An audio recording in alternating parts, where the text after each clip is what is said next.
Hey guys, it's Graham. What's cracking? Scholastic is doing a big read-through of the Hunger Games novels over the next couple of months. It starts today.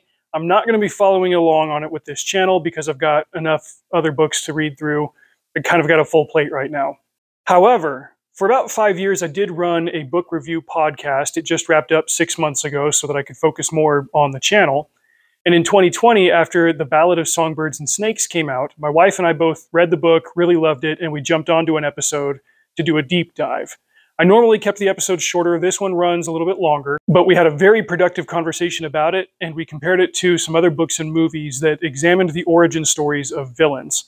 And I made my case as to why I think this is the best treatment of that kind of story. So, give it a listen. Let me know what you guys think. This is going to be different from other long-form Hunger Games videos that I'm going to do in the coming months. And I'm excited to do more videos deep diving into the themes and the elements and the components of this story, as well as why Collins wrote it and what it means for us today. So without further ado, let's jump in. The Hunger Games originally came out in 2008. And my introduction to the series was a little bit lackluster. I was working at the bookstore in Orem, Utah at the time, and 2 copies of it came in a box of mixed books, and I looked at the cover and I was like, this looks like it should be interesting. It's not really jumping out at me. And I read the jacket flap description, and it seemed like a concept that had been done before. It was like televised games to the death, and a girl goes in her sister's place, and I was like, this sounds like that one. I couldn't remember the name of the movie at the time, but it sounded like a Schwarzenegger movie from the 80s. Did you ever hear about The Running Man, babe? I didn't. No. It was a Stephen King novel about a guy who needs to make money for his family in a slightly dystopian future, and so he goes on this "We'll Kill You Live on TV" game show, and if he survives for a certain amount of time, then he wins $1 bajillion and he can get his kid treatment. So they made it into a movie, and because it was in the 80s, it had Arnold Schwarzenegger in it. Yeah, of course. You know, which makes perfect sense. If you're trying to depict somebody who's broke and starving, you'd get a guy who has no problem at all getting his hands on enough protein. Which reminds me, what did you think of the fitness level of certain cast members of the first Hunger Games movie when you realize they're supposed to be starving, and then friggin' baby Thor walks on scene and you're like, wait a minute, I don't think he's starving. What was your take on that? Well, I mean, for Gale, they had to get somebody good looking, and you don't want to starve your actor to make him look all skinny. So yeah, that's a complaint that pops up a lot with the movie adaptations. I personally don't care. I don't care either, because it's like, you know, I mean, how realistic can they make it look without, like I said, starving their actor? Well, and plus on the flip side, Gale and Katniss were well fed because of all the hunting. Mm-hmm. Yeah. Yep, and so was Peeta, for that matter, because his family owned the bakery. Yeah, he was the bread boy. They were never going without. So, yeah, that was never a sticking point for me when the movie came out. But sticking strictly to the book series, I'd heard more hype for it in the weeks after its release, and then in October of '08, I took a trip. So I was just sitting there, pounding through an audiobook, and I said, okay, I'll get Hunger Games. And I listened to it, and it was fun, and it was fun, and it was good, and it was interesting, and then it got more interesting, and then it got more interesting, and I didn't get to finish it before I had to go back to Provo to go back to work the next day. And so I'm doing work in the storeroom in the back of the bookstore, and I grabbed a copy of the hardcover off the shelf and kind of did a speed read through the last few chapters, in between chores that I had to do at the job. They were only paying me $8 an hour. It was, you can only buy so much of my attention. But I know I really got into it and really wanted to finish it, and then was just a huge fan of it ever since. And then I was in book blogging back in those days, and so occasionally I could write to a publisher and they'd send me an advanced copy of a book, and I got a paperback of Catching Fire 2 weeks before it came out. And I read that all in one night. It took me about 6 or 7 hours. I lost a lot of sleep. And then the very next day I priority shipped it to Matt so that he could read it. I remember you telling me about that, yeah. Yeah, his sister got mad at him because he always had people hooking him up with cool stuff. And then you want to tell them about our experience with the third book, and I'm not talking about when we read it. Oh, you tell him because you were the one that brought it up. So the third book came out in 2010. There was mad hype. There was serious hype. There had not been hype this deserved since everybody was so excited for the seventh Harry Potter book. Harry Potter. I'd say the fourth Twilight book people were hyped about, but it wasn't deserved. It was just hyped. Yeah, since you said deserved, definitely seventh Harry Potter. Yeah, different qualifier there. So they weren't even releasing advanced copies of this one, of Mockingjay. Like they didn't want any spoilers leaking out. I remember Audible released the first chapter of it on Facebook the day before it came out. And so I texted Matt and I listened to it and he listened to it. And then I think they got in trouble and they had to take it down like an hour or two later. And Matt was so happy. He's like, I feel like I got away with a crime. This is fantastic. You texted me about it. Mm-hmm. I remember. Yeah. I think you were at work, but I was in California again, strangely enough. So I'm sitting there listening to Mockingjay samples and whatnot. But I was thinking, like, should I put in another 12-hour day here at the shop, their house really, or should I get off early and go to the bookstore in the middle of the night for a launch party and get a copy of Mockingjay? But there was something different about the summer of 2010 versus prior summers, and that was that I had begun to court the lovely Yes, we were dating. Why do you giggle? The way you say it. Things were getting pretty serious, weren't they? I guess you could say they're getting pretty serious. Mm-hmm. Yeah. And she was in Utah and I was in California, and neither of us wanted to wait to read this book. Mm-hmm. And I thought, well, I'm going to get it on Audible. And so I'll listen to it while I work, and Shara can get the hardcover. And we hadn't talked about the M word yet. We had not talked about marriage at all. We had been dating for how long? That was in August. We've been dating for like 2 months. Just over 2 months, yeah. And we phone called every night. We were chit chatting, and I was saying, I'm not sure if I should leave and go to the bookstore and get a copy or what, because if you get a copy and I get a copy, and then if we get married, then we're gonna have 2 copies of Mockingjay, and like that was my primary concern, right? Well, and you didn't even say married. You didn't say married. You said something like, well, and if things work out, then we'll end up having 2 copies in our library. Is that how I said it? Yeah, you didn't say married. In my brain, it was married, but I might have been like... You kind of danced around it a little bit. Tap dancing around it. And that's why I had a very long pause, because I was trying to make sure in my head that what he was saying was actually like what I thought he was saying. And then I made him all nervous because... Yeah, she got real quiet, and then I thought, like, oh, crap. Like, should I not have said that? Was that too much? Is it too soon? Am I that guy? And no, she was all like blushing and twisting her skirts on the other end of the phone. No, and I really was trying to make sure, like, is he really talking about marriage right now? I knew you'd be on board with it. I just wanted to make sure that I wasn't like jumping the gun is all. Yes. So it was cute. It was very cute. We got engaged about a month after that, officially. Like hardware installed, engaged. And so anyway, that's why... Mockingjay especially is near and dear to our hearts. I did have a conflicted relationship with it the first time that I read it, because I did too. I had different expectations for it, and after a second and a third reading, probably especially after the second one, I realized like I get why I didn't like it the first time, and the problem was that I didn't understand what the story was about. Yeah, I think I had the same issue, because I expected it to be more like the first and second, and it was very different. So on the first read through, I was kind of disappointed, especially with the ending. But on a second read through, I got it. Like, I understood why she wrote it the way she did and why she ended it the way she did. So yeah, and I feel like I figured that out on the second go around, and then when I read a little bit more about Suzanne Collins' life, I realized why that was a theme that resonated with her in particular. Oh. She was a little girl when her dad got drafted to go fight in Vietnam. Oh. And she remembered how very, very different he was before and after he went. He was gone for a year, and she remembered like just how it had affected him. That makes way more sense. And that was the first war, I think, when Americans started to get an inkling of what PTSD was all about. And even back then, 50 years ago, our awareness of it wasn't what it is now. But people were getting really aware of that and its effects and how it manifested. They weren't just calling it shell shock or battle fatigue or anything. It's been universal to the human condition since we invented warfare.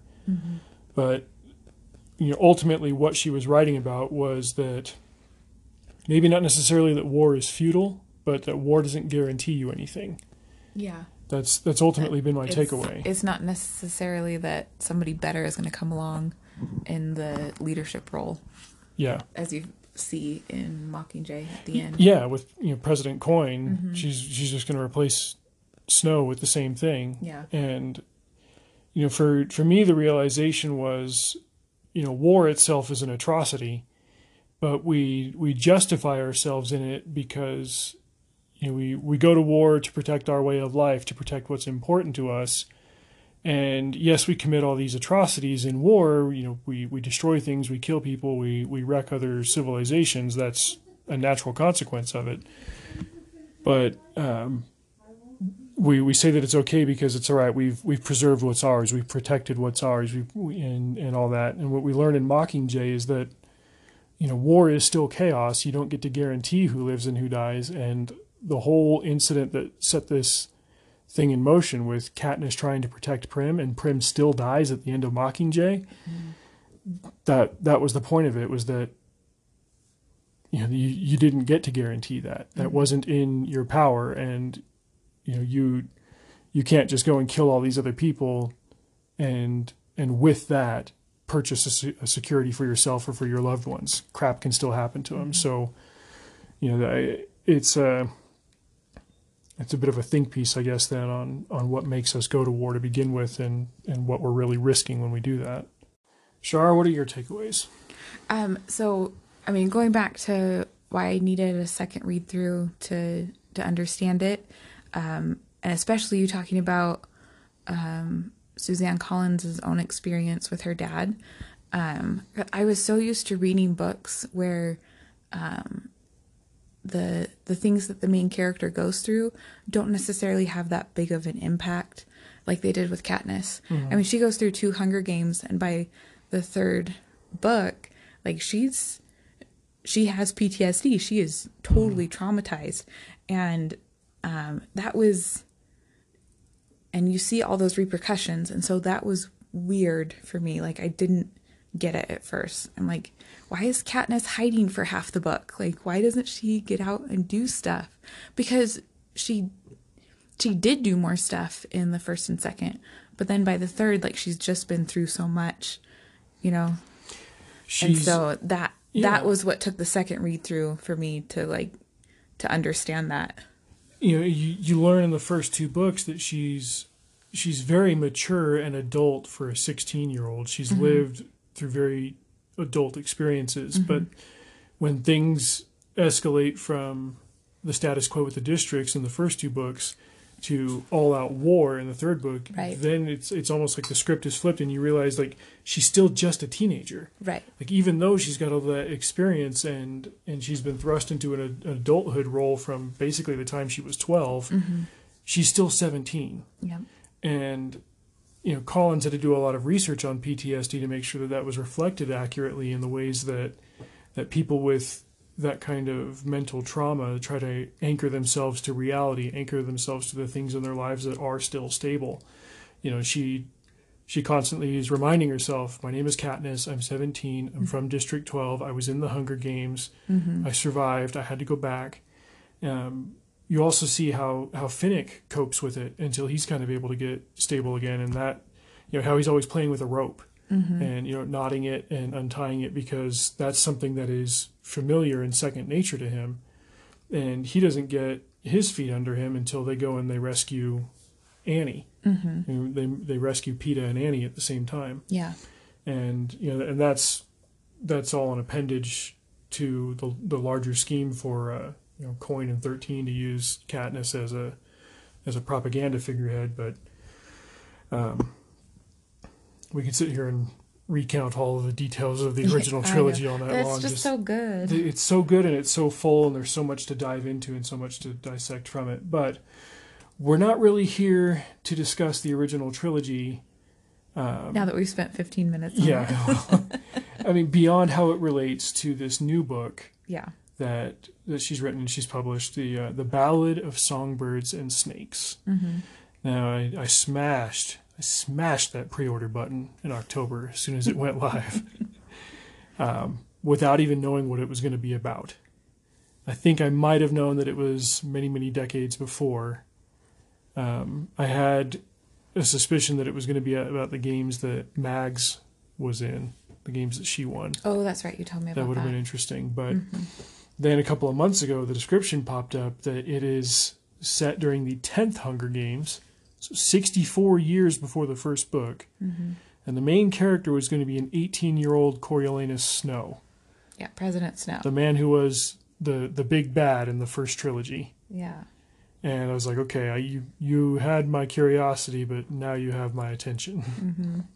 What was your initial response when you found out that was going to be the focal figure, that he was going to be the main character? What did you think? I thought, man, I hope she does this right, because it's really hard to do a villain's backstory and make it a good book. Yeah. You've read all of the what are those called? I don't know. What are they called? What are they called? The Cinder, the Lunar Chronicles. The Lunar Cinder Chronicles. and Scarlet. Yep. Did you read Fairest? That's the origin story for Queen Lavanna. I did, and it was my least favorite of the books. I mean, you're not going to enjoy the one where the bad queen, evil lady is the main character, but a quick rundown of that one. That's the series. I reviewed it in one of the episodes, and I don't remember which episode it is, but that's the series where it's a whole bunch of fairy tales, but they're set in like a cyborg sci-fi future. So the first book is like a robot Cinderella, and the next one is a space pilot, Little Red Riding Hood, and another one is a satellite operator, Rapunzel, and the final one is like it was Snow White. Yeah, it was Snow White. And so the main villain is like an amalgamation of every fairy tale's evil queen character. And Fairest was the origins of that queen. Her name was Lavanna. And she was kind of the ugly little sister in her family. Mm-hmm. And she had to use her magic, her glamour, to make herself look pretty. Mm-hmm. And there was a man that she was in love with, and it was either potions or spells or something, putting love spells on him and having adult relations with him. And he knew it was happening to him, and he also knew that he couldn't fight it. And he would even talk about it plainly, like, you've taken me from my wife, blah, blah, blah. And we went from like, oh, we're supposed to feel bad for this lady because she's the main character, to like, holy crap, she's a rapist. Like, that's not even like technically or effectively, like, that's straight up, like, she's forcing this guy to be with her. And I think there were some children that came from the union or whatever. But I can't remember. I just remember I didn't really enjoy it. I don't even know if I finished it, actually. Yeah, I'm sure that I finished it. But I love that series, the original series. Great series. Those 4 books were great. And like that was kind of my response to that Joker movie that came out last year, which, I didn't see, but I heard the details about it. And, they're making the Joker into this guy who, he had a mental health issue, and he was raised by a single mom who had her own mental health issues, and he was a downtrodden, broke member of society. And the way that they tell the story, like, you're almost cheering for him as he goes on these murderous rampages, killing people that have just made his life miserable. And like, you don't want to sympathize with that. These characters are reflections of values, and you're making a value statement when you frame a protagonist versus an antagonist, and you need to have a good guy versus a bad guy. Yeah.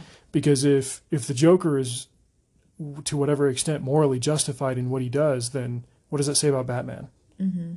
And it was kind of the same thing with Lavanna. So all of that boils down to, like, I was I wouldn't say concerned, but I was kind of bracing myself to encounter some element in Coriolanus Snow's youthful backstory that would kind of taint the series at large. Yeah. And that often happens with, a prequel or a late sequel that pops up later. That's like, oh, here's this awesome thing. Let's add something to it. And then you're like, the original was better. Yeah. That did not happen in this case. Well, it's like Christopher Rocchio says about the new Star Wars movies is people complain. People complain it's like they don't honor the original canon. He goes, no, that's the problem is they are canon and the canon is just silly now. Like, yes. Sorry for all you Star Wars fans. I'm a Star Wars fan. I just am not too fond of most of the new ones. Well, it's good that they only had those movies in the 70s and the 80s, and then they had that Rogue One movie a couple of years ago, and then The Mandalorian, and then those two were excellent. There's just been no other Star Wars ever, right? Okay, now that we've talked about everything except the book. The only reason that I mentioned all this stuff was that I think it was important to kind of frame what our expectations were and what our possible concerns might have been going into this book. Yeah. So that it gives you some context to why we were so pleased with it, even though, Coriolanus Snow is not a man that you would cheer for. No. Well, President Snow is not, but Coriolanus Snow at the beginning of the book was somebody that I would have cheered for. And then it's kind of a downward spiral from there, but you see what his journey was and what got him to be who he was. Mm-hmm. And it wasn't because he was necessarily wronged by anybody. Right. It wasn't a bad Joker backstory where, like, oh, this guy's actually a victim. No, this guy has always been power hungry, and when he was presented with the choice to choose better, he chose power. Yep. So, without further ado, let's jump into part 1, The Mentor.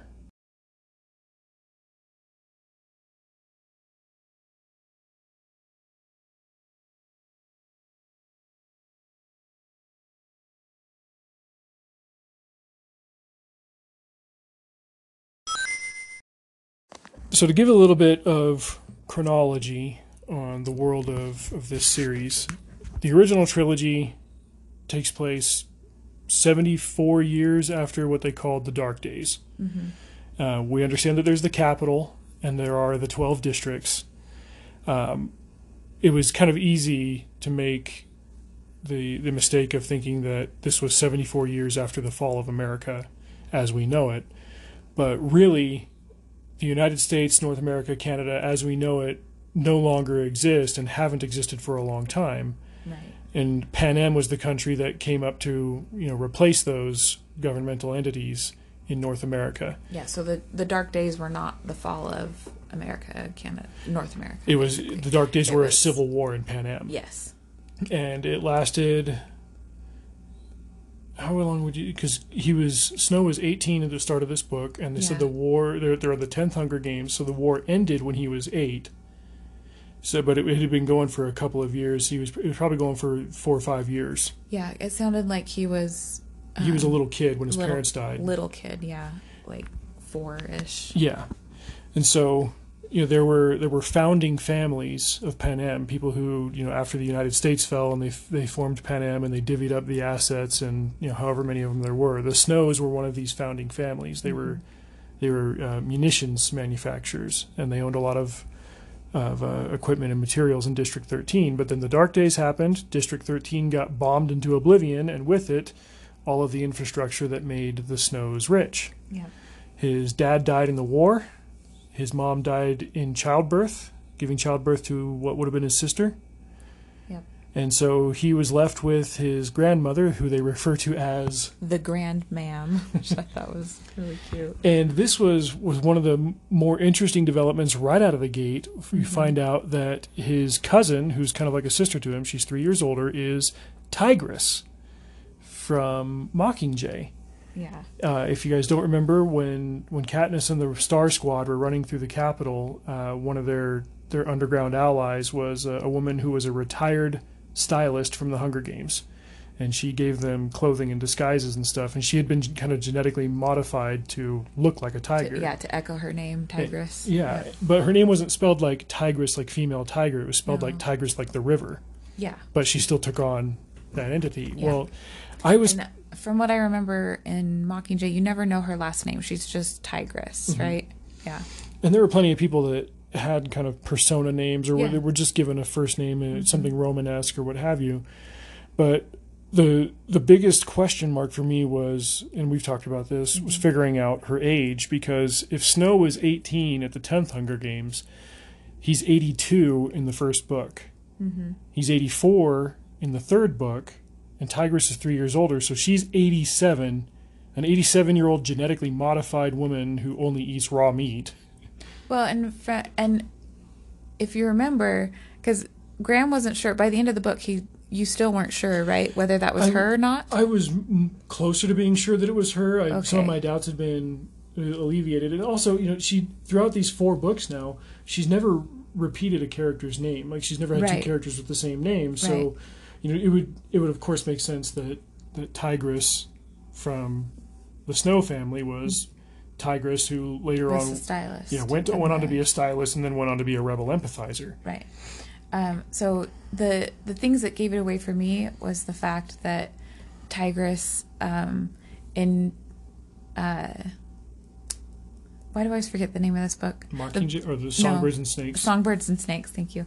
In that book, the things that gave it away were the fact that she loved fashion, and she wanted to work in the fashion industry, and he even mentions that she had made hamburger patties one day, and she made hers smaller than Coriolanus's and the Grandmam, and he said he didn't feel bad about it because he knew that she snitched raw meat as she was making the patties. Remember? Okay, so so these are the little clues that Collins Yeah. put in there, and not just with Tigress's character, but there were a couple of things that people who have read the original trilogy over and over again yes, will pick up on, especially in the third part, as we'll dive into. So you're like, holy crap, this is this, that is that. yeah, The Easter eggs, the Memba berries, yes. as it were. So yeah, then we're pretty conclusive on the fact that Tigress Snow Yeah. is Tigress from Mockingjay. Yeah. So Yeah, and they're oh, how the mighty have fallen.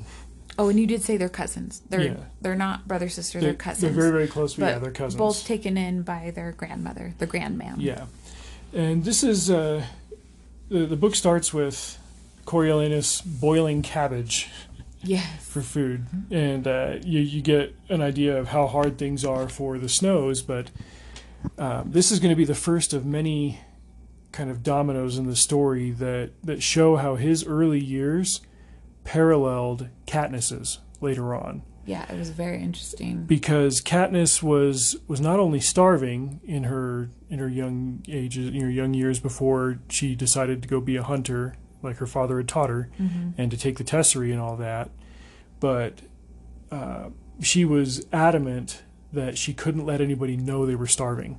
Yeah. She couldn't, because it would mean putting Prim in an orphanage, and it would just be even worse.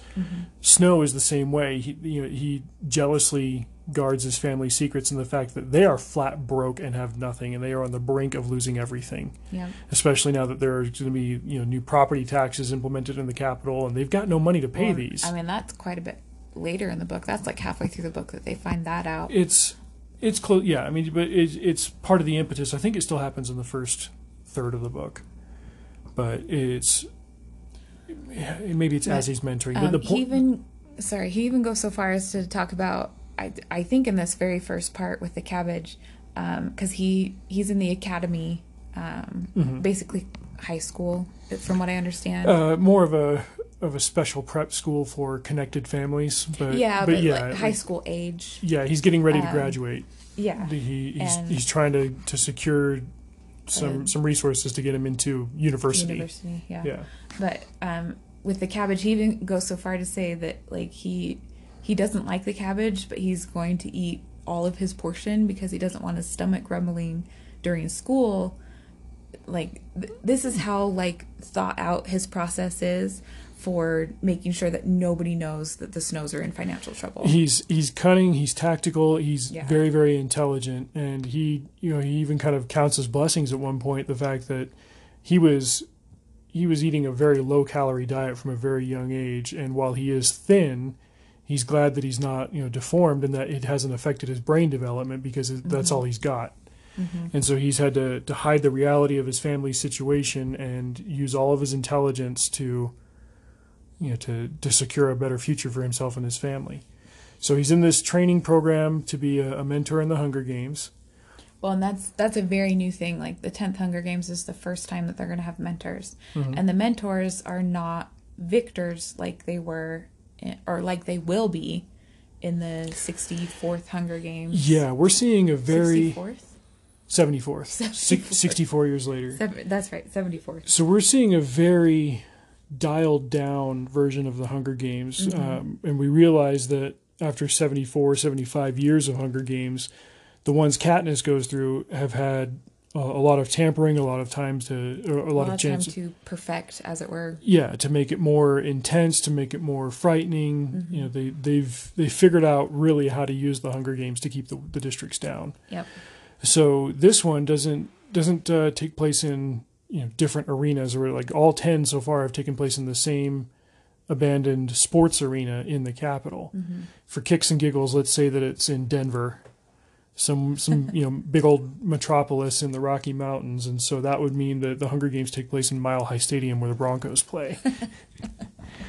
And it's not like they have a ton of room to hide. It's not something that's supposed to last for weeks and weeks.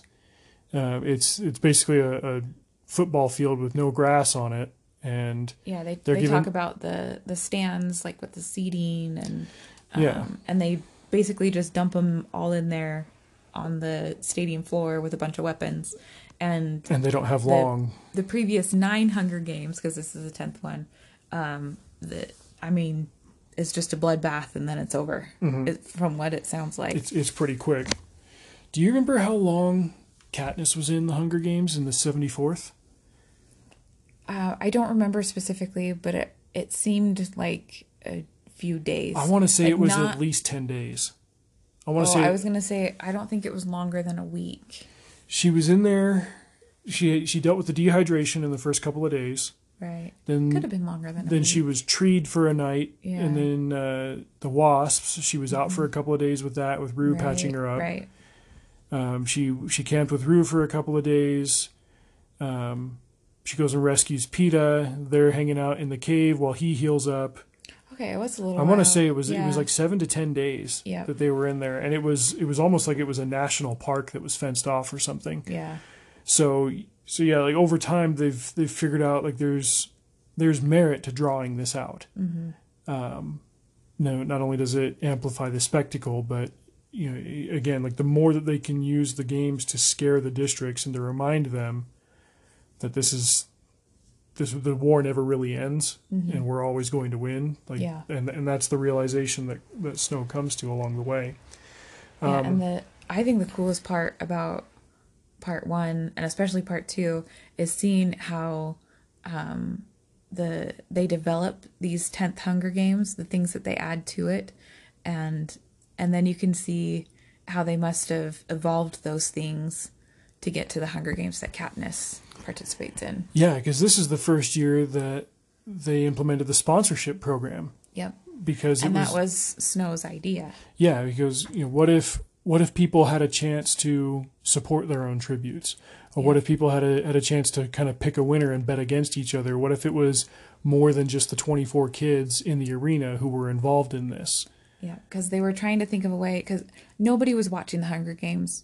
Nobody really cared about it. Like, it was an uncomfortable thing that people didn't want to talk about and they didn't want to watch. And if that's the case, then it can backfire on the Capitol. Exactly. And so Dr. Gall, who was the head game maker and super evil, holy cow. Oh, man, this chick is crazy. She can see the potential in Snow for evil. And so she's trying to cultivate that in him throughout the book. And she keeps coming back to him and like trying to get him to think about how to evolve the games, basically. Like how do we get people to watch them? And so Snow has all these ideas of how they can get people involved in it and make it, well, in the capital at least, something that people want to watch. Yeah, it's not just improving the games from a technical standpoint, Right. but from the philosophical reason behind using them.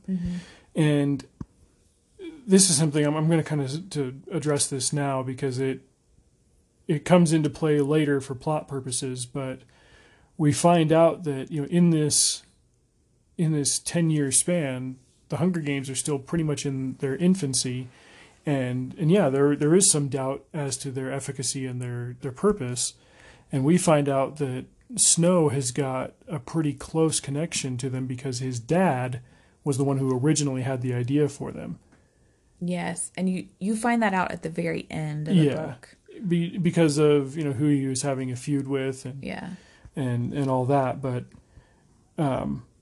effectively, like, they weren't supposed to ever really happen. It was an idea that somebody had. Well, it wasn't his dad that had the idea. That's true. It was his dad who took the idea. Yes. It was Dean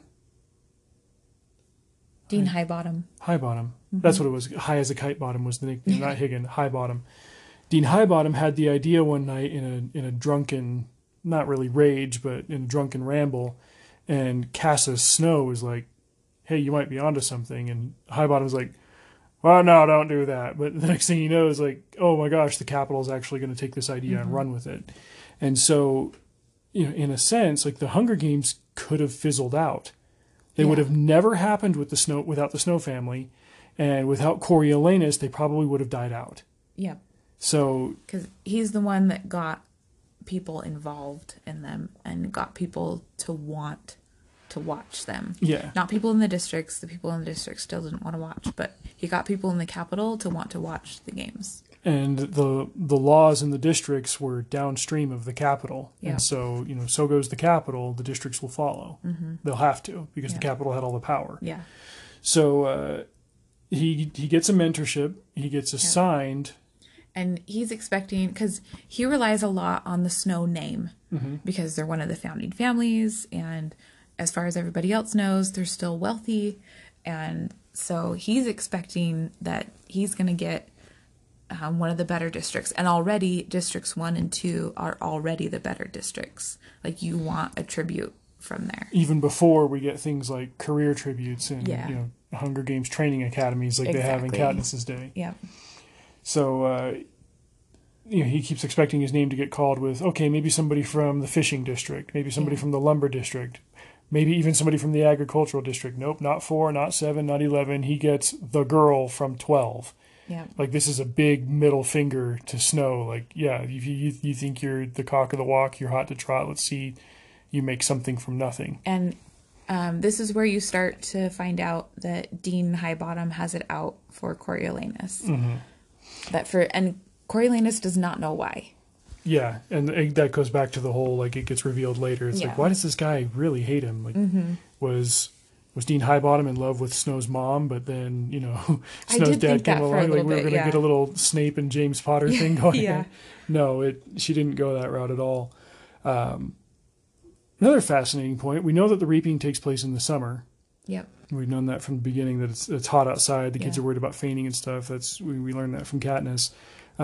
We find out in this book, did they ever mention the months by name in the original trilogy? I feel like that was one of the things that was kind of gone. So. Like, they had colder months. Maybe they did mention months, but not really days. But in this book, we find out that the reaping is on July 4th. Yes. So it's still kind of close enough to the fall of the United States that's a significant date, and they decide to turn it from Independence Day into Reaping Day. Yep. And so it's that was a cool little tidbit. Yeah, it's the summertime that this is happening. The reaping happens in the beginning of July, and Coriolanus Snow gets assigned to, what's her name, Shar? Lucy Gray Baird.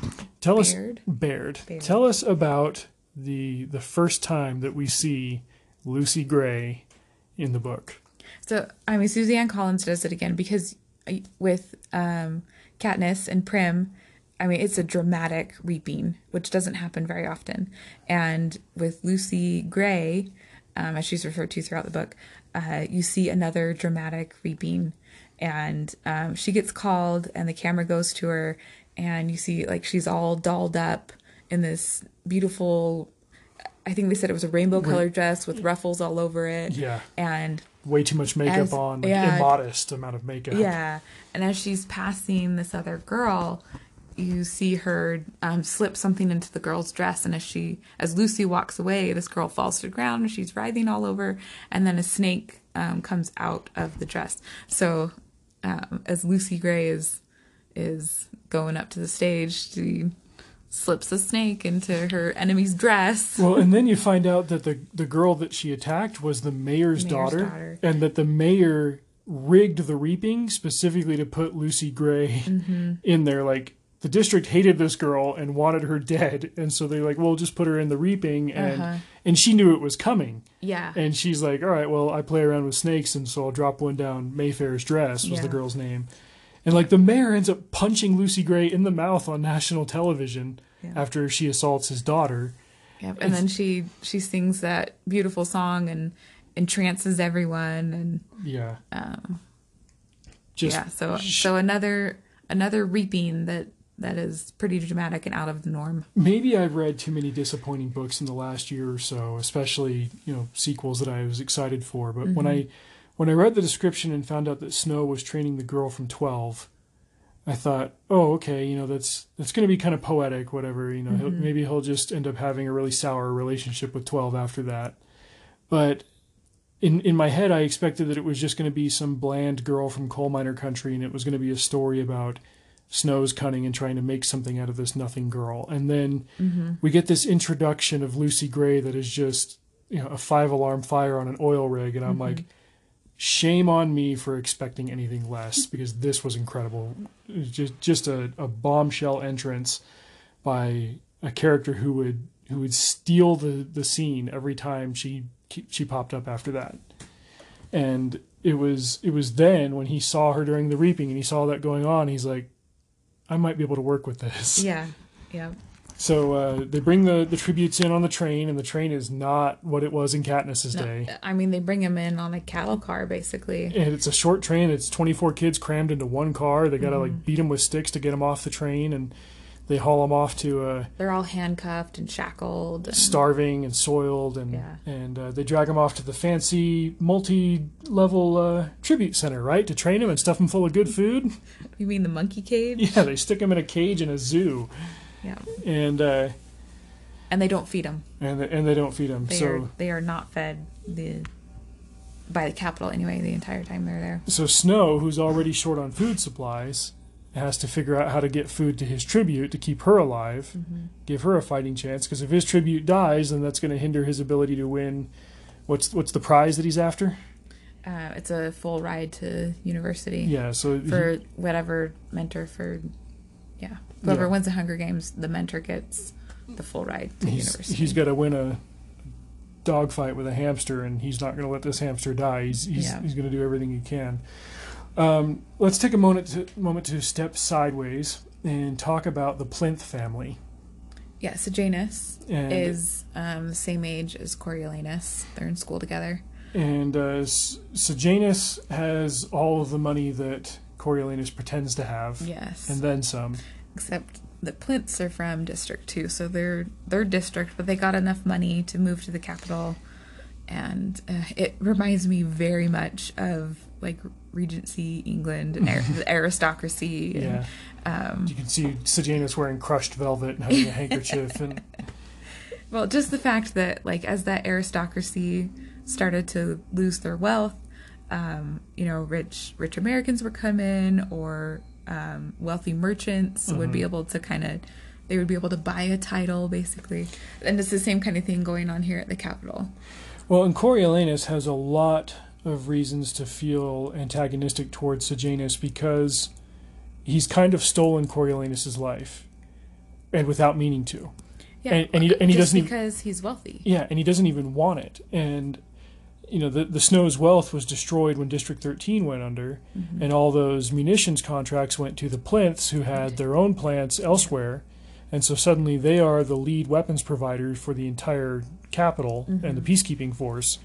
And so Sejanus has has wealth that he doesn't want, that should be Coriolanus's, and he does want it, and he does need it, and he doesn't have it. Yeah.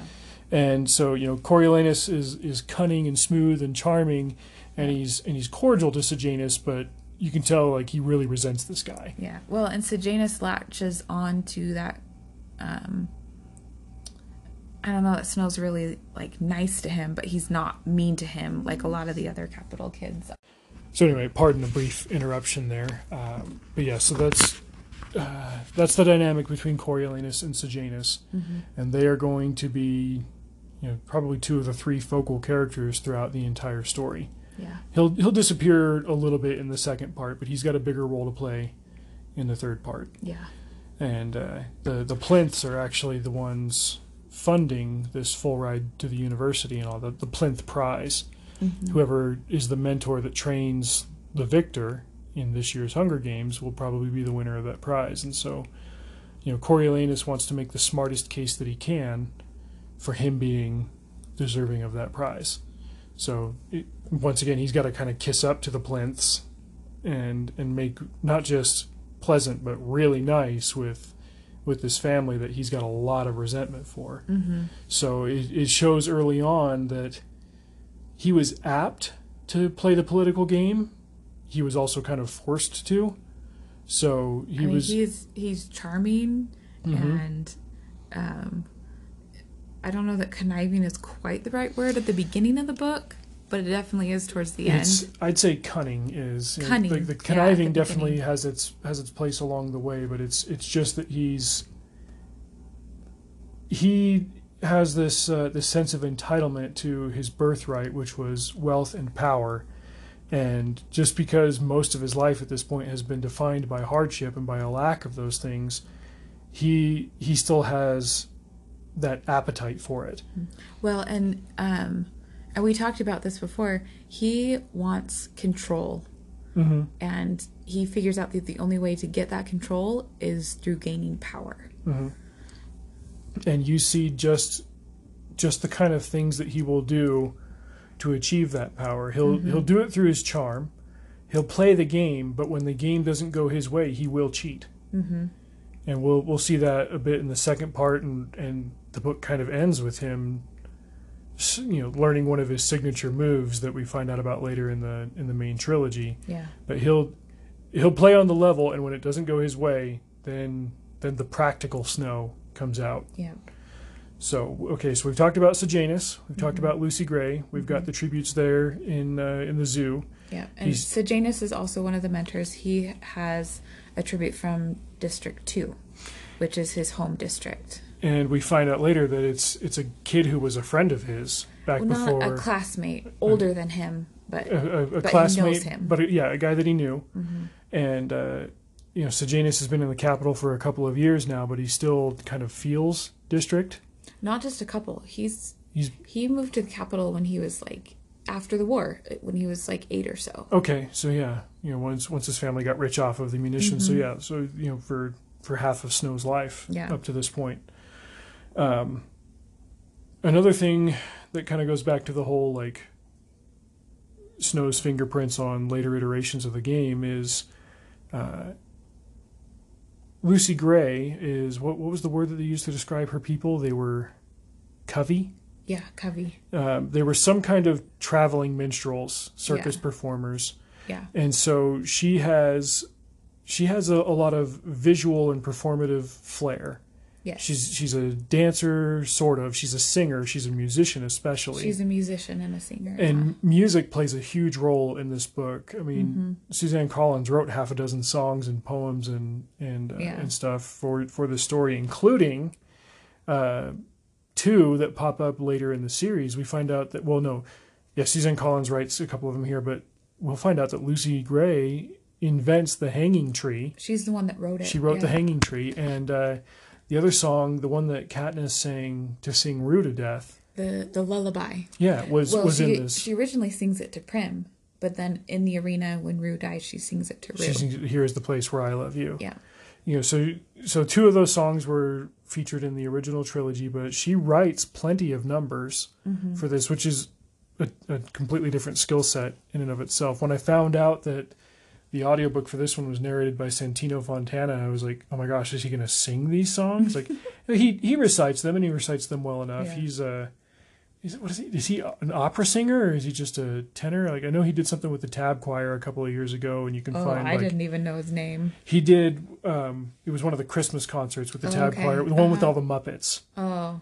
Okay. Remember the All Elmo Wants for Christmas? Yeah. Yeah, that was Santino Fontana was the human in that one. So Okay. he's definitely got a good solid voice on him, and I didn't know that he narrated, but he did this one to perfection.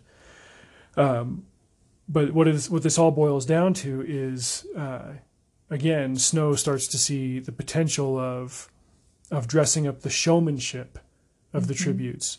And Lucy Gray is the one that shows him that. Yeah, she garners a lot of attention. You can't help but notice her when she's on screen, when she's on the stage. And they don't have the really big, primetime television special with Lucky Flickerman is the one in this one. Probably Caesar Flickerman's either dad or granddad in this one. But they do get a little bit of stage time, and he uses that. They prepare her, they dress her up, they doll her up and everything, and she, even though she's the girl from this lowly... Snow finds her a guitar. Yeah. So she can sing a song. Exactly. Like, all of this stuff, like, you see where the seeds were planted for the games to get better, or rather, if you will, where the snowball was packed to roll downhill and get bigger.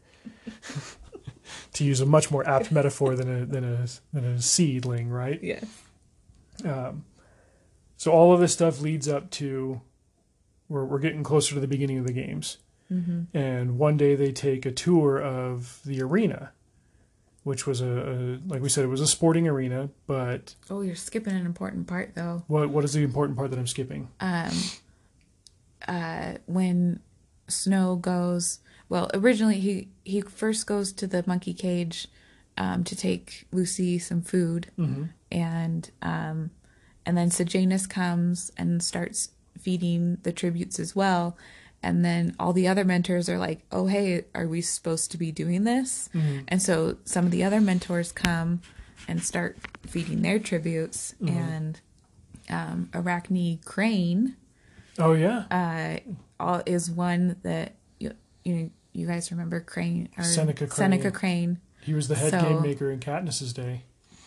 Yes. So anyway, Arachne was her name. Yeah. I read the book, so some of these names I'm like, is this how you say it? I read parts of it in paperback, and I probably listened to most of it because I had to go back to work. Yeah. Anyway, so she comes to feed her tribute, and she taunts her tribute with the food, and the tribute slips a knife that Arachne brought into her hand and slits Arachne's throat. Yeah. And then you're back to, because the tributes, well, not the tributes, the mentors were starting to warm up to the tributes, especially Sejanus and Coriolanus. They were starting to almost become friends. Well, I mean, Sejanus he was trying really hard to get Marcus to like him, but Lucy and Coriolanus were forming this relationship. And Coriolanus starts almost empathizing with the people from the districts, the tributes especially. And then this happens. He doesn't want to do that. He doesn't want to. Like, he is capital through and through. He doesn't want to humanize them especially. Exactly. But then this happens, and you immediately, because there's people there at the zoo. There's spectators. They're watching spectators there. That's why Arachne was taunting her tribute, was because it was getting a rise out of the crowd. There was cameras. There was a crowd. And so... You immediately see the disparity between the districts and the capital again, and all the capital citizens are terrified again of the districts as they were during the war, and so that was an important part. It was pretty shocking too, like the way it was written, because you see her slip the knife into her hand, and I thought, oh, she's going to stab Arachne, and Arachne's going to have to go to the hospital. And then she slits her throat. Straight, literally, for the jugular. That was like, whoa. And then I was like, oh, yeah, this is Suzanne Collins, and this is the Hunger Games. This is going to be vicious. Going back to the relationship that Coriolanus was building with Lucy Gray, again, showing the mirror image that Sejanus projects, he couldn't get Marcus his tribute to even look at him, and so Marcus went as far as like, I'm not taking any, like he didn't even talk to him, but he would not take any food from Sejanus. Yeah, he wouldn't take any help. Like it was impossible to build up a bond, and Marcus was physically the strongest of the tributes. So like Sejanus had effectively been given the best one, and he couldn't do anything with him. And so yeah, that scene with Arachne's tribute slitting her throat in front of everybody. A couple of the tributes had also died kind of starvation or exposure at this point. So you're supposed to have 24, and the number's whittling down. So then later they go on a tour. Oh, and Arachne's tribute, of course, is gunned down by the peacekeepers. Yeah, executed for that one. Yeah. So all this is going on, and it's all playing into Snow's hand because the wheels in his brain are turning, and he's seeing, okay, what happened? What was people's reaction to it? What do I do with that information? How do I leverage that into control? How do I make that work for me? How do I make Snow land on top? Yeah. That's the saying that he and Tigris have: Snow lands on top, Snow falls on top, whatever it was. Snow lands on top. So then we get to the part where they go on a tour of the arena prior to the games, and the mentors get to go with their tributes. And this is where we find out that the rebellion, despite being crushed, supposedly, and the districts being subjugated. Yeah, I mean, the war's done. It's been done for 10 years. The war's done, but somebody didn't tell the rebels that, much like the Confederate flag rebels of today that are still flying their flag, and the war never ended. But they've rigged some bombs up in the arena. They knew that there were going to be Capitol folks and tributes going around that day, and I don't know if they were like trying to go so far as to blow the entire arena up, but they had a lot of bombs go off everywhere. And we find out that the arena, which really was just like a sports stadium, a football stadium or something, but the ground level of seats were kind of closed off, and so you pretty much only had the field and whatever dirt and obstacles they put down there. A bunch of bombs go off. They blow open the tunnels and the corridors and stuff that lead to the gangways and the promenades and whatnot. They effectively expand the map for the arena. But a number not on purpose. They were trying to kill the mentors and maybe even the tributes. I don't know. Yeah, trying to stop the games. Yeah. And the Capitol kind of twist that to their advantage. They're like, oh, look what the rebels did. Well, it makes the games more interesting. Gaius Green was the mentor that got his legs blown off. And he would later die from that. And a couple of other people got injured. The twins. Yeah. That Coriolanus actually liked. Yeah. They were one of the few that he actually liked. Corio was she the girl that Dr. Gall experimented on? Oh no, the snake bit her, and she started. Corio was Coriolanus's nickname. Clemencia. Right, it was another C name. Sorry, no, you're right. Clemencia. She got bit by one of Dr. Gall's mutts. This is another thing that's relevant because we learn about the early versions of the mutts, the mutated animals that were much more prominent in the trilogy later on. Dr. Gall, aside from having her hand in the early days of the games, also had her hand in the early versions of the mutts. She was talking about she was an actual doctor. Yeah, and she was mutating snakes to kind of home in on people with their olfactory senses, and she gave them mutant venom. Anyway, Clemencia got bit. She started turning into a snake. Scales all over. Yeah, it was pretty gnarly. This chick, Dr. Gall, is demented. Well, and it was interesting to see because. I don't think Snow would have been who he was without Dr. Gall, because she was the one. She was the one that thought people's base level is violence. People are violent and they are evil, and we're just showing that in the Hunger Games. And Coriolanus, he kind of struggles with that a little bit, I think. But then, because of situations that Dr. Gall creates, he starts to take that as his own philosophy. Yeah. And so that's a huge... she's a massive influence on him. Yeah. So as much as he's power hungry and, again, cunning and charming and all that, he's still malleable, and he's choosing the influences that he allows to shape him. And maybe absent her presence, he wouldn't have taken on her kinds of philosophies, but it was, call it a means to an end. He wanted power. He knew that she was a stepping stone to that, and so if he had to adopt her methods and adopt her underlying philosophies, then he would do that, because power was his northern star. Getting back on top. Snow falls on top. So we'll wrap up part one here, the mentors, with the kind of the closing lines of this one, where Lucy Gray, who from their very first meeting has in her way challenged him, and been kind of a puzzle. There's been a bit of back and forth. Like we said, they did start to develop a relationship, but she kind of closes part one by telling him, like, you need to think that I can actually do this. Well, and she saves his life after the bombings. Yeah.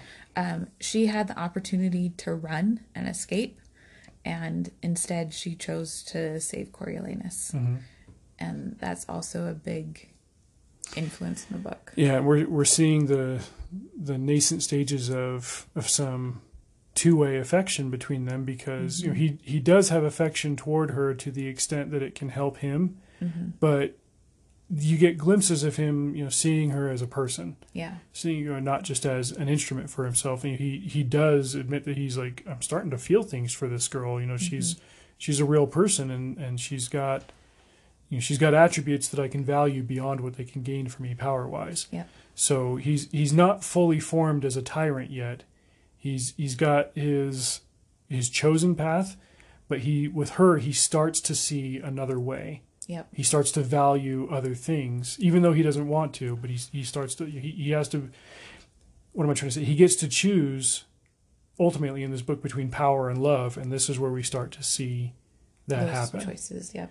And she's got a bit of a power streak in her. Not that she wants power over anybody else, but she wants power under the preservation of her own life. And she's got fire. She's got some spunk, and that's when she tells him, she's like, "You need to think that I can do this. I need you to, She can kind of tell that he cares about her, but she knows what he's about. Yeah. And she wants to be valued higher than that. Yeah. And her big theme throughout the book is freedom. And she keeps bringing it up in different ways to Coriolanus, and kind of helping him realize that he is not as free as he thinks. He's a cog in a system, and his efficacy and his value in that system kind of depends on how much he does what everybody else tells him. Yeah. And for somebody who wants power, that's an anathema. Yeah. Like, no, I want to be the one, turning the key. I don't want to be a piston down in the engine housing, as it were. And so one thing that Shara mentioned that kind of distinguishes this game from later versions of the games, obviously, is that, aside from the training and the feeding of the tributes, which comes later, in this one, they didn't even care if the full 24 of them made it into the arena. Yeah. They went into the arena with 14. The other 10 had died before the game started. Of various causes. Some of them, there was Brandy, who was the girl that had killed Arachne, and she got shot by the peacekeepers. And even out of the 14, one of them was effectively neutralized when the game started, Marcus. You remember? Yes. Because after the bombing, he had kind of disappeared into a crack in the arena and made it down into the sewers, into the underground. Escaped. This is one of those things that's another kind of callback to Mockingjay, because a significant portion of Mockingjay was the Star Squad moving through the underground, moving through the sewers, where Avoxes were relegated. Who was it? It was Pollux, who'd been underground for a number of years. I think one of the twins, one of the brothers. So the peacekeepers eventually cornered him and snuffed him out, and they beat the crap out of him. Marcus, not Pollux.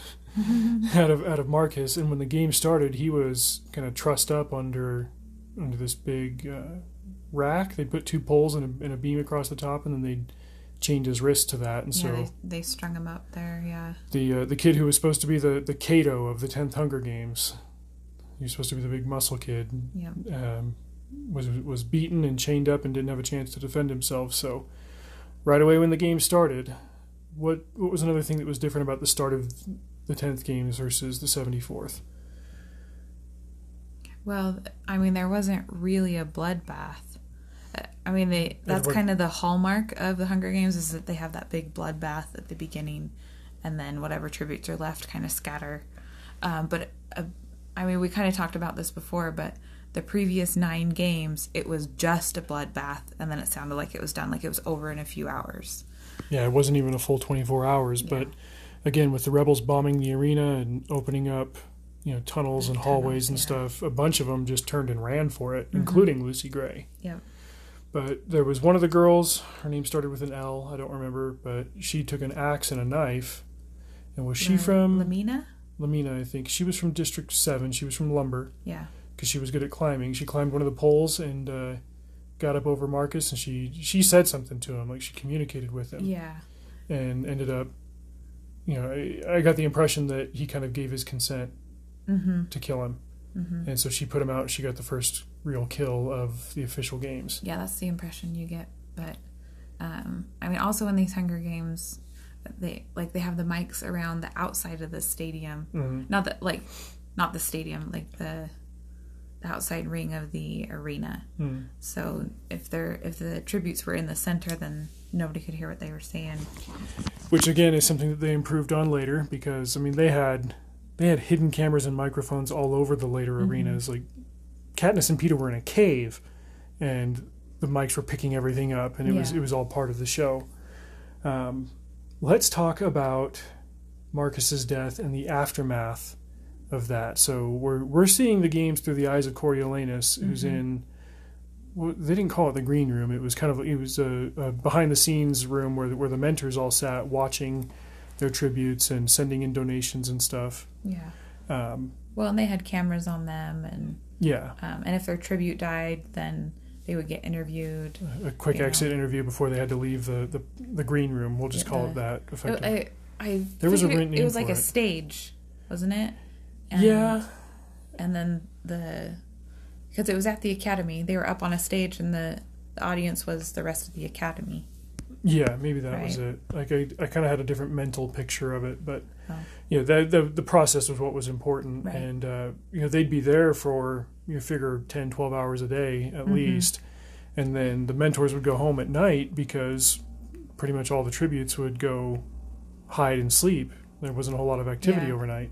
Well, and they couldn't see a whole lot anyway on the cameras because it was dark and they didn't have the tech in place to improve on. Yep.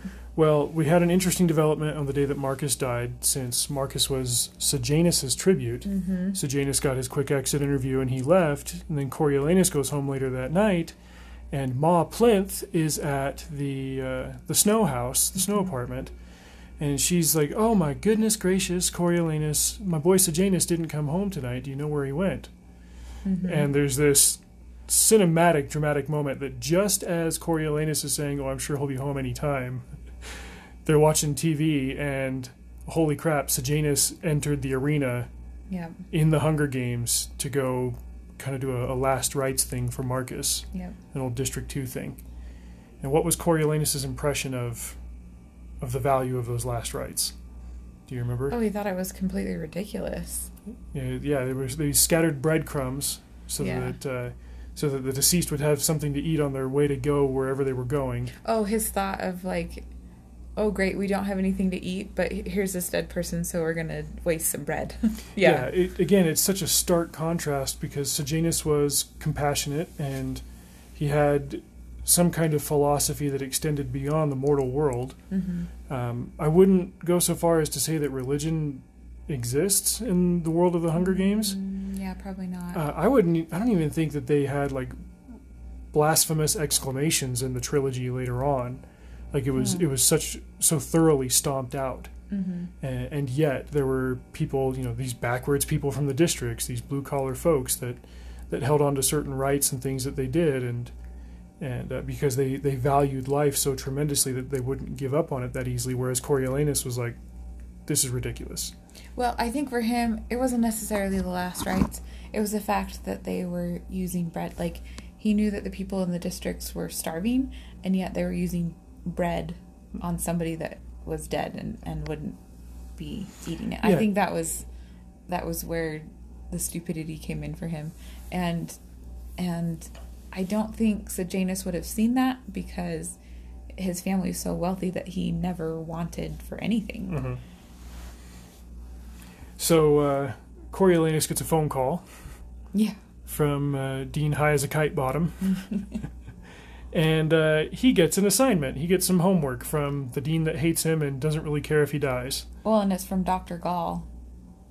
Dean Highbottom was just the one to deliver the news. He delivered the call, but Gall had this ridiculously awesome idea because, again, she's trying to harden the instrument that is Coriolanus Snow into something that she can manipulate because she sees that dark potential in him. Yeah, so they said that we're going to put a bulletproof vest on you, and you're going to send you into the games. You're going into the games to get Sejanus out of there. Mm-hmm.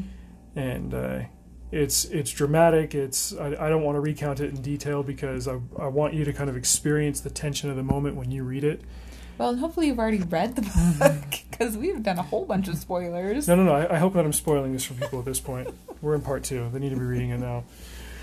But he goes in and he gets Sejanus out, and like on the way out, like the tributes wake up and they're chasing him with weapons, and like it's scary. Like I think that's important because, again, like it shows his ruthlessness and his absolute soullessness. That even though he knows what it's like in the arena, he has a small taste of that. Mm-hmm. He has boots on the ground experience of being chased by bloodthirsty district kids as he flees for his life, and his takeaway is, we can make this even worse.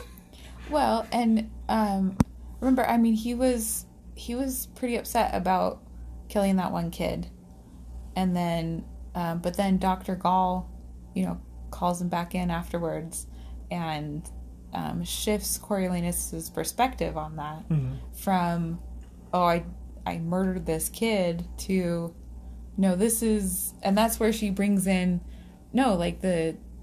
everyone's we're still at war. Base level, yeah, and everyone's base level is violence. Like, people are at the core violent and evil, and so I think that was the turning point for Coriolanus to shifting to Dr. Gall's perspective. Yeah, I mean, civilization, we're seeing this right now, real time, as we're recording this. The riots are going on in 30 cities across the country, and we're seeing that civilization, this thing that we've lived with our entire lives, is really tenuous. It hangs by a thread, and it doesn't take much more than a nudge to kind of revert a lot of people back to that wild animal state. It removes that thing that separates us from the animal kingdom, as it were. And if that's the base state, then okay, you can either be a prepper who's got his own castle and his own arsenal and always be prepared, or you can ingratiate yourself into the power structure and, as is the theme with Coriolanus Snow, find ways to control it, to control other people, and to use that through fear and through power and through ferocity, through violence. And he might not have come to a point where he valued that without that firsthand experience in the games. He was made into a contender in the games in the 76th Hunger Games in Mockingjay. Right. But we see now that he'd already had a small taste of that. So they get Sejanus out of there, and that earns Coriolanus some brownie points. And then most of what I remember from the rest of part 2 of this book is kind of centered on the way that the tributes kill each other, the way that the list narrows down, but we learn that Dr. Gall wants to spice up the game with some mutts. Yes. What were the first mutts that we saw in the Hunger Games in the first book? Do you remember? Oh, I don't remember. They were the bipedal canine creatures that were like the wolves that were made of DNA of the other tributes. Oh, yeah. And it came at the end. I just remember they were super creepy. Yeah. I couldn't remember what they were. Yeah. And then in the second one, it was the monkeys. And in the third one, it was those underground lizard creatures that could talk. Those were awful. Yeah. Again, we're seeing much earlier iterations of the tech in this book, and Dr. Gall is biologically, genetically engineering an army of attack snakes. Yeah. And you kind of talked about that in the first part. Yeah. Because Clemencia gets bitten by him. Yeah, well, she's refined the process, and Coriolanus finds out that you can condition the snakes not to attack somebody if you give them a certain smell. Yep. And what does he do, babe? So he's in the lab. He's in there to get his stitches looked at from the cut that he got. From the cut that he got when he was in the arena. Mm-hmm. And so as he's leaving, they're wheeling out this tank of snakes, and from the conversation he overhears, he realizes that these snakes are going into the arena, and that to spice things up. Well, and that probably all the tributes are going to be killed, mm-hmm. including Lucy. And so he's trying to think of what he can do. He's got stirrings for Lucy. Well, and I think it's equal parts feelings for her, and also, like, he really needs this win. Yeah. And probably more so the win. But he realizes that he's got a handkerchief that Lucy had used. She had been crying, and he had handed her a handkerchief. She handed it back, and he had put it in his backpack, and he realized, like, I've got this handkerchief with her scent on it, and he sneakily drops it in the tank. So all the snakes will get the scent, mm-hmm. and they won't attack him, and they won't attack her. Not that he's in any danger, but he's not in danger. But it's more important that, he kind of stealthily did that, and we see some of the other tributes find creative ways to kill each other. The kids from the tech district manipulate a couple of drones, mm-hmm. and they get some of the delivery drones that are sending, bread and water to the tributes, get them to attack one of the kids and kill him. We also see Lucy use the compact. Yes. She did it twice.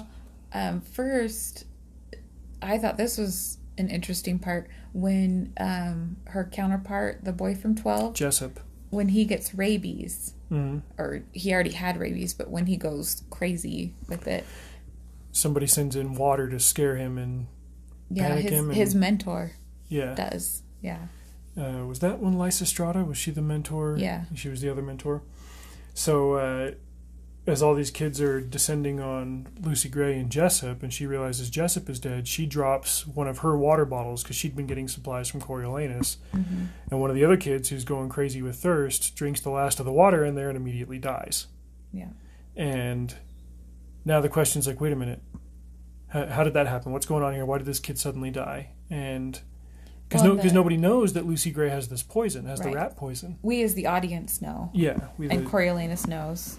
But he's like, okay, good. I was hoping she would do that, but mm-hmm. now we've just got to be careful and not overplay that. Yeah, and then Reaper was, he was pretty smart about the way that he was playing. I mean, he basically wasn't even playing. He was the one that was, like, lining up the bodies as they were dying. He was from District 11. That was the agricultural district. He mm-hmm. was kind of like Thresh in this one, mainly in terms of his wit and his strength, not necessarily in that he was amenable to the kids from 12 or anything. Right. He was playing it smart. He wasn't like vicious or violent. He just, like everybody else, he wanted to survive. Mm-hmm. And he had cut down that flag of Pan Am, and he was like kind of wearing it as a cape. Like he'd learned a little bit about the spectacle too. Yeah. So. Well, and then Lucy gets him by poisoning the puddle that he'd been drinking out of, mm-hmm. Which was really smart of her, because at first I didn't even realize that she had done it, because she was like swishing around water in her water bottle mm-hmm. from the puddle and then poured it back in, and it was like, oh, like what's she doing? And then you realize, she was poisoning his puddle, and so he had been injured in a fight or something, but he took a drink and then the poison got him, and he crawled onto the pile of dead tributes because he'd been kind of stacking the bodies. Mm-hmm. He crawled on the pile and died. Laying them out. Yeah. They were all laid out. He crawled over there and he died, and Lucy Gray, again, going cinematic for this, she takes the flag of Pan Am that he was wearing and kind of drapes it over the bodies of tributes, and mm-hmm. she's the winner. And this is where part 2 comes to a close with, everybody clapping Coriolanus in the back, your tribute won against all odds, blah, blah, blah. But he gets pulled into Dean Highbottom's room, and Dean Highbottom has a couple of items on his desk. He's got the compact, that Lucy Gray had, which they now know contained rat poison, and they're not sure how that happened. Mm-hmm. And they also have the handkerchief from the snake tank. And this is where one of like this, just the surprise sideways twists of this book came in. It's like something that I never expected to happen. Mm-hmm. We'll discuss it in the final segment of this episode, because holy cow, hold on to your butts. All right, we're going to wrap up with part 3, The Peacekeeper. Raise your hand if you saw this coming at all. Oh, not at all. Yeah, Not even close. He was expecting to get the prize, and instead he's got to go basically enlist in the army, and his life is over. Mm-hmm. His cousin and his grandmother have to put the apartment up for sale, and everything that he's been working hard to prevent and seems to have succeeded at blows up in his face. Yeah. And he's forced to go enlist. Mm-hmm. Because High Bottom says, look, you either do this and I get rid of you, or I tell everybody that you cheated and you're done either way. Yeah. So he tries to preserve his family name, mm-hmm. and leaves. Tries to play it off as patriotism. Yes. I need to go, serve Pen Am. Yeah, and the interesting thing, I think, about this story, because you know where President Snow ends up, mm-hmm. but you don't know how he gets there.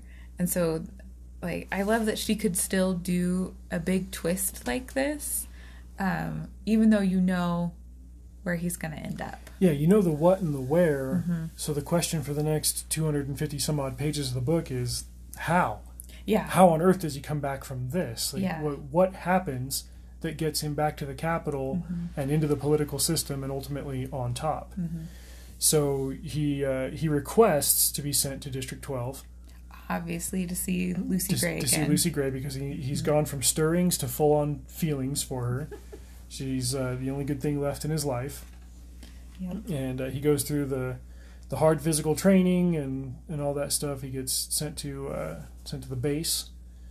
And man, there's a lot that goes on in this final third of the story that I don't want to sit there and recount every single detail of it, but he's trying to find Lucy Gray in mm-hmm. District 12. And I mean, one of the big things that happens is that, I mean, he's about ready to give up and possibly end his life, right? Remember that? And then Sejanus shows up. Yeah. And Coriolanus, I mean, everybody thinks that they're friends, but Coriolanus does not like him. No, but he's so happy to see him. He's so happy to see Sejanus. And we start to see like a real foundational change in Coriolanus. Now, mm-hmm. it is a change that's forced by his circumstances and the fact that he doesn't have any other options, mm-hmm. which is very important for understanding what he does at the end of the book. Mm-hmm. He only becomes good when he has no other choice. Yeah. When it's the only thing that can bring him joy. And so Sejanus also enlists with the Peacekeepers, also goes to 12, and holy cow, I've got this guy, and he's my friend now. Mm-hmm. Okay, here's this little piece of home. Coriolanus was also writing to Ma Plinth, to Sejanus' mother, and so she's sending him big Mormon mission mommy care packages. Oh my gosh, it totally was, wasn't it? Like homemade treats and pies and stuff. And that's I didn't even think about that. Mm-hmm. And so he's getting these care packages, he's getting goodies from home, and he's doling them out to the other guys in the bunker, and he's earning clout with them. And then he crosses paths with Lucy Gray. How does he meet her again? She and her little family, because I mean they call each other family, are singing at the Hob. The Hob. I know, the Hob. District 12, the Hob. All these places are there. Mm-hmm. And then he's not able to meet her on that first night because her ex-boyfriend shows up. Causes a big scene. And we realize that one of the songs that Lucy Gray sang earlier in the book is about this ex-boyfriend that cheated on her. Mm-hmm. With Mayfair. With the mayor's daughter. Which is why Lucy put a snake down her dress. Well, that and the fact that the mayor... Which is why the mayor tried to kill her off anyway. Yeah. We're seeing Coriolanus kind of insert himself in this feud that predates when he even knew Lucy Gray, and now he gets to be a part of that whole scene. So a fight breaks out. They've got to leave, and he ends up on their day off hiking all the way out to the Seam, Mm-hmm. And this is again where I'm just like, the way that his life almost accidentally parallels Katniss's is just a really good, what the heck do we call it? It's not the Yanis effect, but I think it's called like the shadow factor or something. When you have a protagonist and an antagonist that have walked the same path but gone in different directions. Yes. It's not the same thing that Marvel does where they overplay it, where you have two characters with the same power that fight each other all the time because they're already ideologically opposed. But Coriolanus Snow goes to Katniss Everdeen's meadow. Yep. He was there decades before her parents were even born. Yep, the meadow and the lake. Yeah. Yeah, we also see like, and not just the lake, but the one lake house that's there, where Katniss would later, stow some supplies. In Catching Fire, when she runs into Bonnie and Twill in the forest, and they're on the run and they're injured and they've got oversized clothes and stuff, and she sets them up inside that house. Like it felt like going back physically to a place, reading about it like this, and seeing, like, holy crap, it's almost creepy the way that President Snow had his fingerprints on all these places that were important to Katniss, that were before she was. I mean. But she was a twinkle in somebody's distant eye, and he was there, and these places had a similar influence on him that they did on her. But now I'm wondering, Katniss was a result of her environment.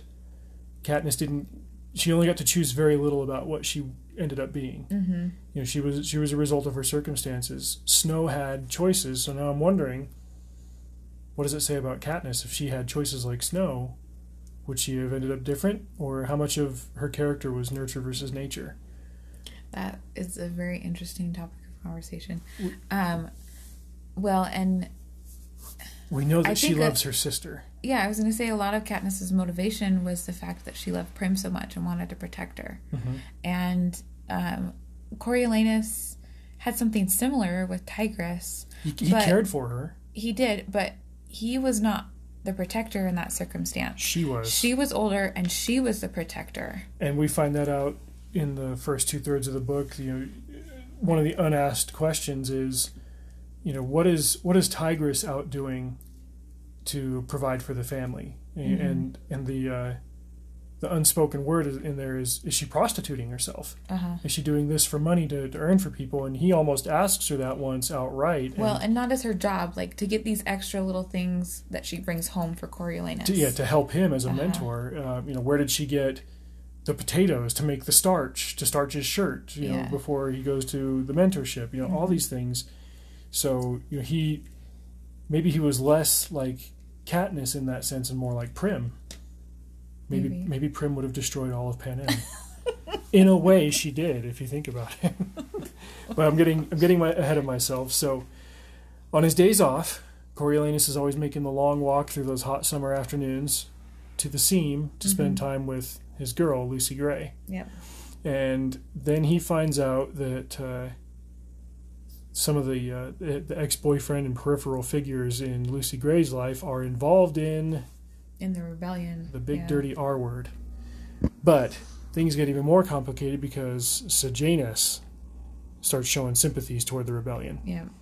And which makes sense. That's totally his character throughout the book. He's capital rich, but he's ideologically district. Yeah. And he would of course sympathize with these people, and Coriolanus starts to find evidence that Sejanus is kind of aiding the rebellion and giving them information about the peacekeepers and stuff. And well, and not to like plan an attack or anything like that. Like they're planning to jailbreak somebody. Yeah, somebody out, and then and this was something I don't know that they ever mentioned in the original series, or I just don't remember the fact that they believe that there's nobody living up north, that they can go up there and there's nobody up there. They refer to Panem as the known world, and so Canada is what, just a wasteland? Is everywhere on planet Earth? They don't know. Technologically knocked back the way that North America was, so nobody's crossing oceans anymore. There's this, it's this widespread belief that if we just go far enough north, we can escape Panem and we'll be fine. So, Sejanus doesn't want to take down the capital. He wants to escape it. He wants to escape the country. And Coriolanus is able to, through some trickery with the Jabberjays, record Sejanus, confessing to some treasonous things that he does. And he ends up sending that recording back to the capital. They find it.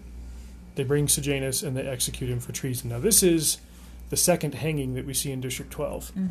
Tell us about Arlo. All right. We don't really know much about him, just that he set a bomb in the mine and that it killed... I wasn't clear on whether it was 3 peacekeepers or 3 people. The point is that it killed people, and the number 3 is important, though, because that's part of the Hanging Tree song. It's part of the Hanging Tree song, and that's he was the original subject of that song. Yep. And again, we're seeing ways that Coriolanus' life intertwined with Katniss's way ahead of time. He was there for the case that inspired the song The Hanging Tree. Yeah. Lucy Gray wrote that song. Yeah. And she performed it one time before the head peacekeeper was like, yeah, we're going to ban this. It's too rebellious. Well, and I'm skipping forward a little bit. It's okay. We can jump around a little bit. Focusing on the Hanging Tree song, when you get to the end of the book and you realize that Lucy Gray found or understood that Coriolanus killed Sejanus, basically. Like, he turned him in. And then Coriolanus has the thought, like, oh, that Hanging Tree song was about me and Sejanus. Like, she wants me to hang alongside Sejanus because I turned him in. And, and that was a, mind blown. Like, the Hanging Tree song is about snow? Yeah. What? Just layers and layers to this. So, in confronting the other rebels, Snow ends up killing... What was that turd's name? The ex-boyfriend. He ends up blowing him away. And then Spruce ends up killing Mayfair. And then Spruce... Snow kills Mayfair. Snow kills Mayfair, and Spruce kills the boyfriend. Yeah. That's what it was. Spruce was one of the rebels, right? Yeah. Yeah, and he had that seamed look about him. He had the gray eyes. Yeah. He might have been, distantly related to Katniss and Gale. And so they're involved in a cover up and all that stuff. And then Sejanus gets busted and he gets hung, and things come to a head, not just with Sejanus' relationship to Lucy Gray, but also the walls start closing in on Coriolanus because he's afraid that he's going to get busted for something that he did. He killed the mayor's daughter. He's afraid that the walls are closing in on that because the rifle that he used is unaccounted for. Yeah, and it's got his DNA on it. And so he figures it's just a matter of time before that shows up because it was with a bundle of weapons that the rebels had.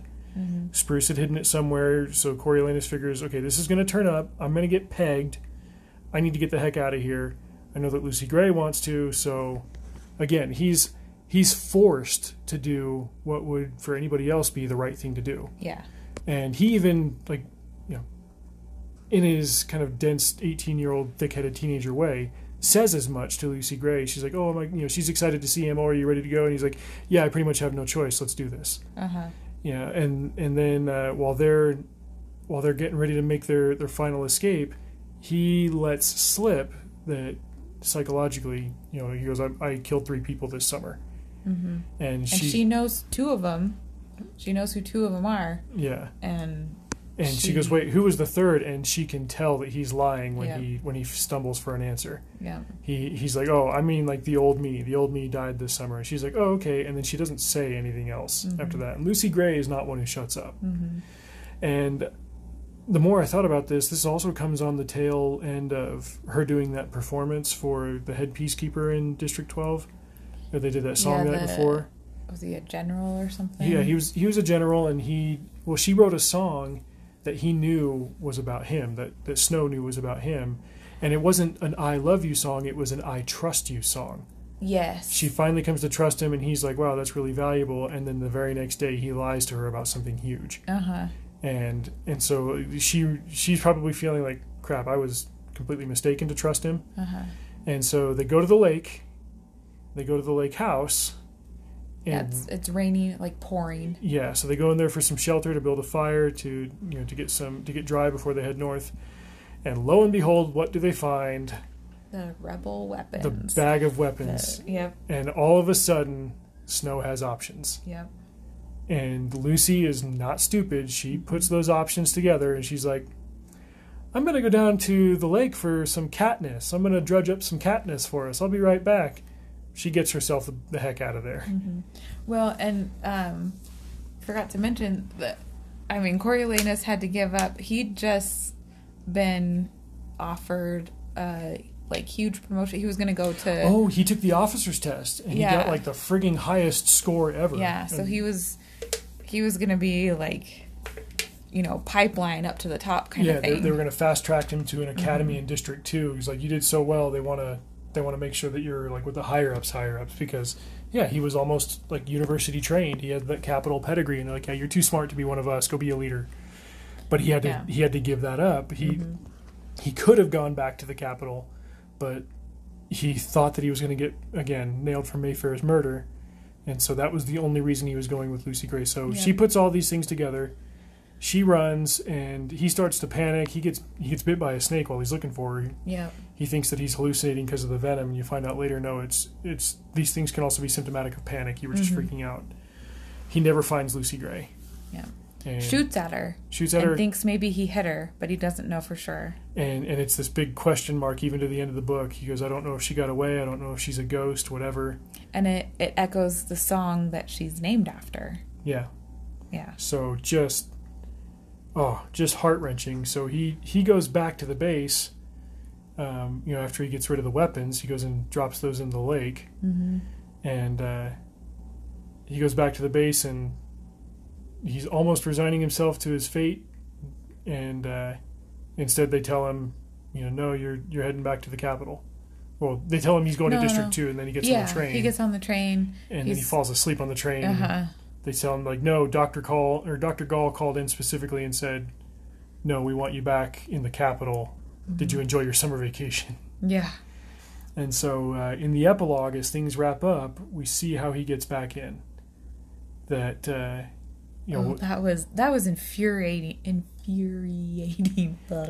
Well, he sits down with I don't know what the guy's title. I can't remember his name. Plinth, Mr. Plinth, Sejanus' dad. And Sejanus' dad is he's tactical and practical. He says, look, you don't have parents. You don't have parents. Now we don't have a son. I don't have an heir. So maybe we can work something out. So yeah. Coriolanus gets what he always felt was his, which was the Plinth fortune. He takes Sejanus' place. He takes what Sejanus was never after or interested in. They buy back the apartment that the Snows had with the rooftop terrace that has the roses on it, so we know where that all comes from. And at the very end, Coriolanus Snow makes his first signature kill. But he has a conversation with Highbottom. Yes. And this is where Highbottom reveals to him, he goes, I drunkenly had this idea for the Hunger Games, and your dad stole it and made it real, and I hate it. And this should be done, but, here you are, you're Snow, you fall on top or whatever. Well, Snow knew that Highbottom had an addiction to painkillers. And he knew that Sejanus had started to get addicted to those same painkillers. And he'd taken Sejanus' painkillers, and he put some of Lucy Gray's rat poison in him. And then left him where he knew Highbottom would be like, oh, I'll take some painkillers. Well, he had dumped out all of Sejanus' stuff on Highbottom's desk. Yeah. I can't even remember. He did it in such a way that, it couldn't have been traced back to Snow. Everybody figured Highbottom finally just overdosed on Morphling. I say painkillers, it's Morphling. It's, the go-to drug of the Hunger Games. So he goes and makes the first kill that he'll make many, many more times in his career to take out political opponents and threats and stuff, because... Yeah, that was really the first one that was premeditated and made as a power move. Because Highbottom's out of the way, his main opponent within the academy, within the power structure. He's under Dr. Gall's wing. Mm-hmm. He's got the wealth. He's got the connections now. He's got everything that he set out to get in the very beginning. And it didn't have to be that way. Mm-hmm. Like he could have been honest. He could have been better. He had... But then he wouldn't have been President Snow. He wouldn't have been President Snow. So, in closing, I want to talk about, it's not anti-heroes, but it's mainly like stories where the villain is the main character. Mm-hmm. And you're not cheering for the villain, you're just learning about them. Mm-hmm. This was kind of a hang-up for a lot of people with Infinity War because, oh, this is a tragedy, this is obviously just, a first half of a 2-part story. And yeah, it can seem that way because we've been cheering for the Avengers all this time. Yeah. But if you think about it, the main character of that story is Thanos. That's true. Yeah. And he goes through his arc, he sacrifices, he achieves his goal. Mm-hmm. And yeah, it's a happy ending for him, even if it's miserable for everybody else, but he was the main character in Infinity War. I never thought about that way before. You're not supposed to like him. Yeah. You're not supposed to cheer for him, but you do understand him. Like, you understand his vision. You understand that he's mad, but not in the Mad Hatter or Joker way where he's cackling and tearing his hair out. His morality system is what makes him the Mad Titan. Mm-hmm. He's got all this physical strength and stuff, but the Avengers have near insurmountable physical strength, and they do good. Thanos has that, but he's got this ethos that just allows him to sleep comfortably with killing half of everybody he comes across. Mm-hmm. That's his story. So even though you're not cheering for him or necessarily trying to relate to him, you do understand his motivation. Yeah. He's not twisting his mustache and throwing damsels on train tracks mm-hmm. because the plot demands it. Yeah. With Coriolanus, it's understanding that he was born to power, and he got to see both sides of the spectrum, and when he had a choice, he still grasped power because ultimately that's what he valued. Mm-hmm. I could have love, but if I have power, what do I need love for? Mm-hmm. And you hope that that's a choice that most people wouldn't make. I say, of course I wouldn't make that, but I've never been tempted with that kind of power and wealth. Mm-hmm. Now, fortunately, I've got a morality structure that has me keeping an eternal perspective on things, and I know that most of what I build in this life isn't going to go with me into the next one, and that's a driving force for my moral code. But obviously Snow didn't have that, and when you've got the mortal perspective, those are the conclusions that you come to. What were some of your takeaways from this story? I mean, we talked about all of them, right? I mean, if you were to sum up, say that you learned anything from it. If you were to sum up anything that you learned that we haven't covered, what would it be? I don't know about learning anything.